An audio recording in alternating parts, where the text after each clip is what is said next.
حضرت عبداللہ بن حرام رضی اللہ عنہ ایک تو بدری صحابی ہیں اور احد کی جنگ کے اندر یہ شہید ہوئے تھے۔ حضرت عبداللہ بن حرام رضی اللہ عنہ وہ صحابی رسول ہیں جو اللہ کے رسول سے انتہائی محبت زیادہ رکھتے تھے، اور ان کے بیٹے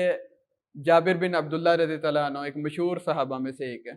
آپ سے میرا خیال ہے احادیث بھی مروی ہیں۔ جی، حضرت جابر بن عبداللہ رضی اللہ عنہ سے احادیث بھی مروی ہیں جن کے اندر اللہ کے رسول نے ان کا ہاتھ پکڑا، انہیں پوری دنیا کا کہا اگر شر والا وہ والی بھی موجود ہے۔ ان کی یعنی کافی زیادہ بہنیں تھیں، جی جی، ان کے کافی زیادہ بہنیں تھیں جو پیچھے رہ گئی تھی۔ انہوں نے بیوہ عورت سے شادی کی، جہاں اللہ کے رسول نے انہیں کہا کنواری لڑکی کے ساتھ شادی کریں، وہاں ذکر ملتا ہے۔ وہیں حضرت عبداللہ بن حرام رضی اللہ عنہ جو تھے نا، ایک حدیث میں آتا ہے کہ حضرت جابر رضی اللہ عنہ کہتے ہیں کہ میرے باپ کو نا اللہ تعالیٰ نے خواب کے ذریعے یا کسی ذریعے انہیں بتا دیا، وہ کہتے ہیں کہ بیٹا مجھے بتا دیا ہے کہ کل احد کی جنگ کے اندر میں جا کر شہید ہونے لگا ہوں، تو مجھے کسی چیز کا غم نہیں ہے، مجھے جو سب سے زیادہ اس دنیا میں میری آنکھوں کے اندر جس چیز سے محبت ہے وہ اللہ کے رسول ہیں، غم ہے کہ میں انہیں پیچھے چھوڑ کے جانے لگا۔ یہ ان کا سب سے بڑا غم کا عالم ہے نبی کریم صلی اللہ علیہ وسلم۔ یہ صحابی کی محبت آپ دیکھیں، اللہ کے رسول سے کیا تھے، وہ کہہ رہے ہیں کہ میں جانے لگا ہوں اس دنیا سے، لیکن مجھے اپنی آنکھوں کے اندر کوئی چیز محبوب نہیں ہے اللہ کے رسول کے سوا۔ انہوں نے کہا بیٹا میرے پیچھے بہت زیادہ قرض ہے۔ یہ واحد صحابی جنہوں نے اپنے مال کے ساتھ، چاہے مقروض تھے، انہوں نے اپنا مال اسلام کے لیے خرچ کیا، اپنی جان دی، اپنے بچوں کو قربان کیا اسلام کے لیے۔ اور یہ صحابی رسول حضرت عبداللہ بن حرام رضی اللہ عنہ کہتے کہ بیٹا 9 بہنیں تمہاری، ان کا دھیان رکھنا پیچھے، اور بہت سارا میں قرضہ چھوڑ کر جا رہا ہوں، وہ تم نے میرے ذمے سے اتار جو اسلام کے لیے نبی کریم صلی اللہ علیہ وسلم کی خدمت میں انہوں نے پیش کیا۔ قرضہ بہت لیا ہوا تھا کیونکہ غریب بھی تھے اور کافی زیادہ بیٹیاں تھیں ان کی 9۔ ادھر تو بندہ کہتا ہے کہ میری 1-2 بچی ہو تو کہتا ہے کہ نہیں میں دین کا کام نہیں اب کر سکتا، کوئی کام نہیں کر سکتا، مجھے کوئی اٹھا کے نہ لے جائے یا کچھ کر نہ دے حضرت۔ لیکن ان کا یقین جو ہے مال دینے والا کون ہے، وہ اللہ تعالیٰ پہ یقین تھا عبداللہ بن حرام رضی اللہ کا، مال رزق جتنا لکھا ہے اتنا مل جانا ہے، اور انہوں نے یہ بھی کہہ دیا کہ میں پہلے شہداء کے اندر میں سے ہوں گا۔ تو حضرت جابر بن عبداللہ رضی اللہ عنہ کہتے ہیں میں دیکھتا ہوں کہ میرے والد صاحب پہلے شہیدوں میں سے شہید تھے احد کے دن، اور جب وہ شہید ہوئے ان کا خون، ان کا چہرے کے اوپر کپڑا تھا میرا، یعنی کہتے کہ میں بہت زیادہ غمگین ہو گیا۔ حضرت جابر بن عبداللہ رضی اللہ عنہ کہتے ہیں ان کے بیٹے، تو اللہ کے رسول نے نا انہیں کہتے کہ کسی شخص کے ساتھ، وہ شخص بھی بتاؤں گا کون ہے، ان کے ساتھ دفن کر دیا، 2 لوگوں کے ساتھ۔ کہتے میں نہیں چاہتا تھا میرے باپ کو یعنی کسی کے ساتھ دفن کیا جائے، میں مطمئن نہیں تھا اس کے اوپر، انہیں اکیلا ہی دفن کیا جائے۔ حضرت جابر بن عبداللہ رضی اللہ عنہ کہتے ہیں میں یعنی 6 مہینے بعد آیا، اپنے والد کی قبر کو نکالا اور دیکھا ان کا خون ویسے کہ ویسا تازہ ہے 6 مہینے۔ کہتا میرے دل کو تسلی نہیں ہو رہی تھی، صاحب بھی کہتے ہیں ان کا میں نے جب خون دیکھا ویسے کا ویسا ہے، اور ان کا جسم بھی ایسے ہی تازہ 6 مہینے بعد جیسے میں نے انہیں خود دفن کیا تھا شہادت کے 6 ماہ بعد۔ انہوں نے کہا مجھے تسلی نہیں ہو رہی تھی، میں نے کہا کہ قبر سے نکال کے اپنے باپ کو دیکھوں، الگ دفن کرنے کے لیے، الگ دفن کرنے کے لیے انہوں نے قبر کشائی کی تھی۔ جی، انہیں نہیں، جب 2 بندے دفن ہوئے تسلی نہیں ہو رہی تھی۔ اور جو دوسرے صحابی رسول تھے وہ کون تھے؟ حضرت جموع ابن عمر رضی اللہ عنہ، اور وہ کون ہے؟ حضرت ہند بنت عمر جو حضرت معاذ اور معاوض کی والدہ ہیں۔ اللہ کے رسول نے کہا یہ اپنی زندگی کے اندر دونوں آپس میں کافی اچھے دوست تھے، ان کی محبت کافی زیادہ تھی نا، ساتھ ہی دفن کرنے تاکہ یہ قیامت والے دن ساتھ ہی اٹھیں۔ وہ ماں جس کا معاوض بیٹا بدر کے اندر شہید، معاذ جس نے اپنا ہاتھ کٹا لیا رضی اللہ عنہ، اور اپنا خامند بھی شہید کر دیا۔ کیا میں کہتا ہوں کہ وہ ماں تھی، پہلے بھی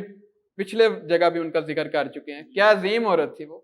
اور حضرت جابر رضی اللہ عنہ کہتے کہ ان کی جو خالہ ذات تھی وہ اتنا رو رہی تھی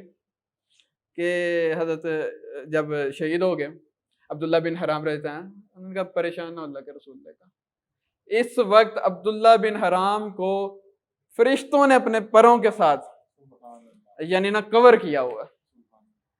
تو حضرت عبداللہ بن حرام رضی اللہ عنہ کو جب دفن کیا، ایک حضرت یہ سنن ابن ماجہ کے اندر روایت ہے 190،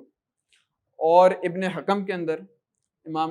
امام ابن حکم نے بھی اسے نقل کیا ہے، اور ابن کثیر نے بھی التحقات کے اندر نقل کیا ہے، اور اسے مسترد الحاکم کے اندر بھی نقل کیا ہے، اور مختلف کتابوں کے اندر اس حدیث کو صحیح کہا گیا ہے۔ زبیر علی زئی صاحب صحیح کہتے ہیں، اسے حسن یعنی امام البانی رحمہ اللہ کہتے ہیں، اور اس حدیث کو حسن ترمذی امام ترمذی رحمہ اللہ بھی کہتے ہیں۔ اس میں جو سب سے بڑی چیز ہے، حضرت جابر رضی اللہ عنہ بیٹھے ہوئے، جو ہمیں سیکھنے کی چیز ہے، ایک صحابی مقروض بھی ہیں، اور یہاں تو کہتے ہیں مقروض کا کیا ہوگا، معاف نہیں ہوگا۔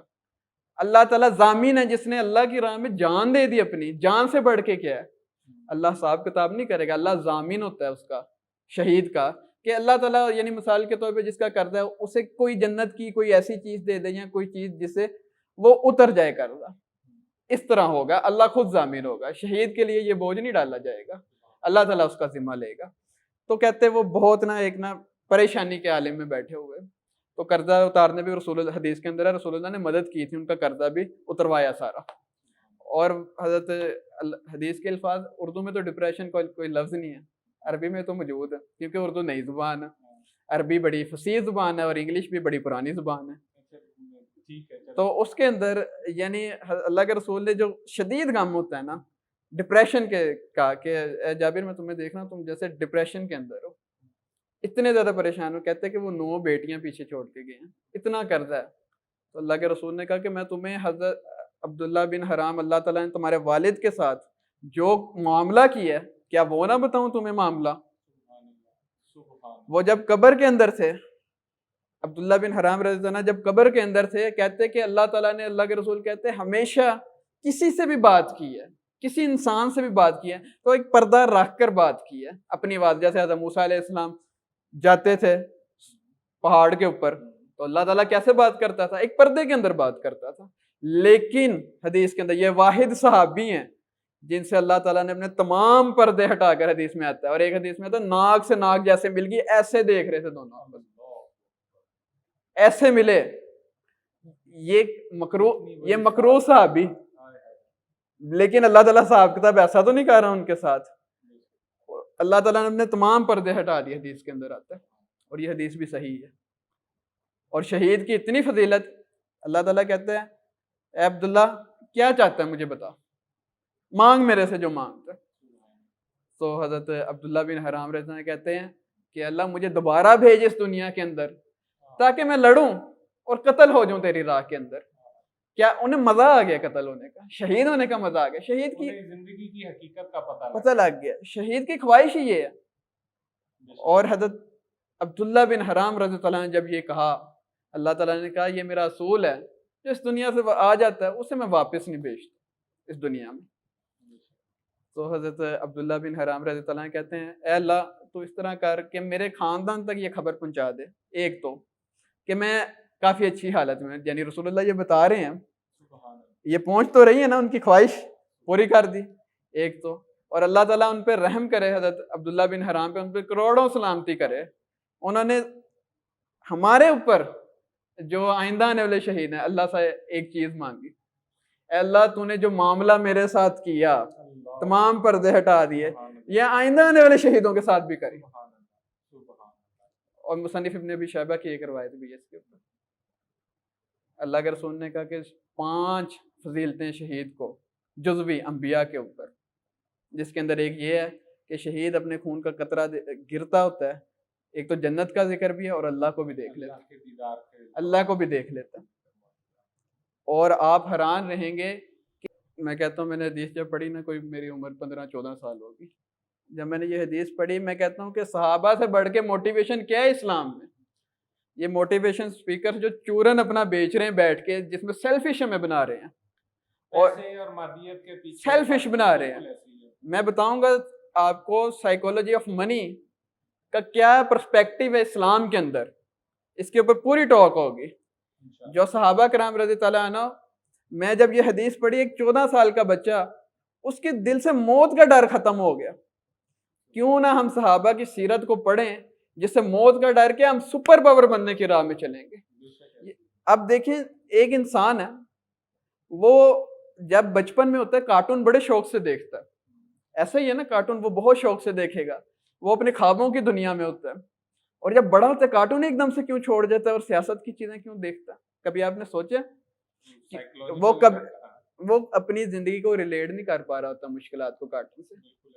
اور وہ دیکھ رہا ہوتا ہے سیاست دانوں میں وہ حل ڈھونڈ رہا ہوتا ہے اپنی زندگی کا کہ مہنگائی کم ہو جائے، مجھے تو یہ مسئلہ ہے، وہ کارٹون کی دنیا سے اس لیے باہر آ جاتا ہے، اس لیے چھوڑ دیتا ہے۔ ہمارے بچوں کو کارٹون نہیں چاہیے، مارول یا ڈی سی اور یہ سٹوریز نہیں چاہیے، یہ صحابہ کی ریئل لائف سٹوریز چاہیے جن میں وہ اپنی بڑی عمر کے اینیمیشن میں بنائیں، جیسے بنائیں بچوں کو بتائیں تاکہ بچوں کو پتہ لگے، وہ ریلیٹ کر سکے اپنی زندگی کو صحابہ کرام کے ساتھ کہ ہم نے سپر پاور کس طرح بننا ہے۔ اب جو اصول سپر پاور بننے کے ہیں، اسلام سے بڑی، اسلام ایسا دین ہے جو گلوبل ہے۔ جب سیویلائزیشن بہت زیادہ ہو گئی تھی نا، دنیا کو ایک ایسی چیز چاہیے تھی کہ اسے فراہم کر سکیں کہ گلوبل لا کیا ہے، وہ اسلام نے پرووائڈ کیا۔ اسلام نے کہا کہ اب ہم نے پوری دنیا میں ایکسپینڈ کرنا ہے اور سپر پاور بنے 23 سالوں کے اندر مسلمان، اور اتنی جلدی لبرلز کے منہ پہ تھپڑ ہے۔ آپ دنیا کی چیزیں کہتے ہیں نا، اللہ کے رسول کو ولیم کیمبل صاحب نے کیوں، انہوں نے ڈاکٹر ہارٹ صاحب نے کیوں پہلے نمبر پہ رکھا تھا؟ آپ نے سوچا ہے کبھی؟ یہی دنیا کے وہ ریسورسز کے لحاظ سے، یعنی اتنی جلدی کہ انہوں نے ایکسپینڈ کر دیا اور سب کچھ کیسے رکھا؟ اللہ کے رسول کی جو زندگی ہے، امریکہ آج بھی پرنسپلز وہی ہیں سپر پاور بننے کے، اسٹریٹجی ڈیفرنٹ ہو جائے گی۔ افغانستان میں بھی اسی پرنسپلز پہ آگے جنگ کی ہے، سب سے زیادہ جنگ بھی سپر پاور کا ہے۔ چائنا کو نہیں بننے دے گا جب تک وہ اسے ٹکر نہ دے دے۔ اصول تو وہی ہیں جو اللہ کے رسول کے دور کے تھے، اور پھر صحابہ والا اصول بھی کر کے دکھایا افغانیوں نے، اور انہیں باہر پھینک نکالا۔ یہ